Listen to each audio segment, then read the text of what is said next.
Smart ওয়াচের জগতে HK সিরিজের ওয়াচগুলোর রাজত্ব আমরা সবাই দেখেছি। তাদের একটি নতুন মডেল চলে আসলো, যার মডেলটি হচ্ছে HK10 Pro Max। HK9 Pro Max থেকে কি কি আপগ্রেড রয়েছে এবং নতুন কি কি ফিচার্স রয়েছে সেগুলোই বলবো আজকের ভিডিওতে। ওয়াচের মডেলটি নতুন হওয়ায় এগুলোর ওয়েবসাইটে ওরকম কোনো এক্সাক্ট ডিটেলস দেওয়া থাকে না, সো আমাদের ইউজার এক্সপিরিয়েন্সে যেরকম ডিটেলসগুলো উঠে এসেছে সেগুলোই তুলে ধরবো।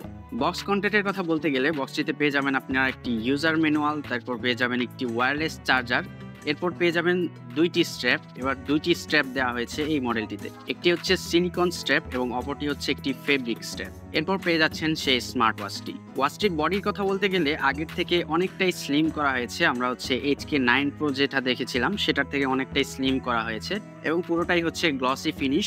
পেছনে পেয়ে যাচ্ছেন দুটি স্ট্র্যাপ লক, যেটার কোয়ালিটি আগেরটা থেকে একটু বেটার। ডিসপ্লের কথা বলতে গেলে বেজেল আরো ন্যারো করা হয়েছে ডিসপ্লের, এবং ডিসপ্লের কোয়ালিটিও খুবই ভালো, আগের থেকে অনেকটাই বেটার মনে হচ্ছে। ওয়াচটিতে ব্যবহার করা হচ্ছে একটি অ্যামোলেড ডিসপ্লে, যেটার কারণে আপনারা অলওয়েজ অন ডিসপ্লে পেয়ে যাচ্ছেন, যেটা 24 আওয়ার্সের জন্য। এবং অলওয়েজ অনের কয়েকটি স্টাইলই দেওয়া রয়েছে। আগে আমরা দেখতাম যে একটি বা দুইটি থাকতো, এবার কিন্তু অনেকগুলোই ডিজাইন দেওয়া হয়েছে।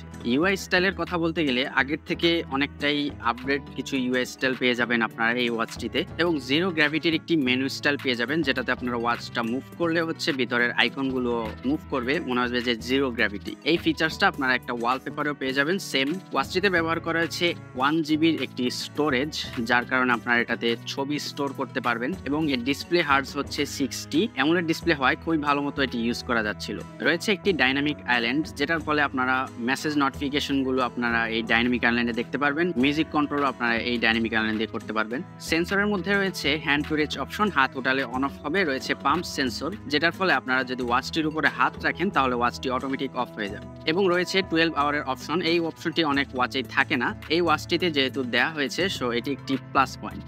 এই ওয়াচটি আপনারা ওয়াইফিট প্রো অ্যাপস দিয়ে আপনারা কানেক্ট করতে পারবেন, যে অ্যাপ দিয়ে এই ওয়াচে আপনারা অনেক রকমের অ্যাপস ইনস্টল করতে পারবেন, গেমস ইনস্টল করতে পারবেন। ব্যাটারির কথা বলতে গেলে এক্স্যাক্ট কোনো এমএইচ বা কিছু কোথাও কোনো ওয়েবসাইটে দেওয়া ছিল না। সো আমাদের ইউজ অনুযায়ী নর্মালি আপনারা যদি ইউজ করেন তাহলে হচ্ছে 2 দিনের একটি ব্যাকআপ পেয়ে যাবেন, আর যদি ফোনের সাথে কানেক্ট করে অলওয়েজ অন করে ইউজ করেন তাহলে 1 দিনের মতো একটি ব্যাকআপ পেয়ে যাবেন। সো ওয়াচটি আপনারা অ্যারাউন্ড 3150 টাকার মধ্যেই পেয়ে যাবেন। সো আপনার বাজেট যদি 3100 থেকে 3200 টাকা হয়ে থাকে এবং আপনি একটি ভালো পারফরমেন্স এবং ভালো লুক সহ একটি স্মার্ট ওয়াচ খুঁজছেন, তাহলে এই ওয়াচটি হতে পারে আপনার জন্য একটি বেস্ট অপশন।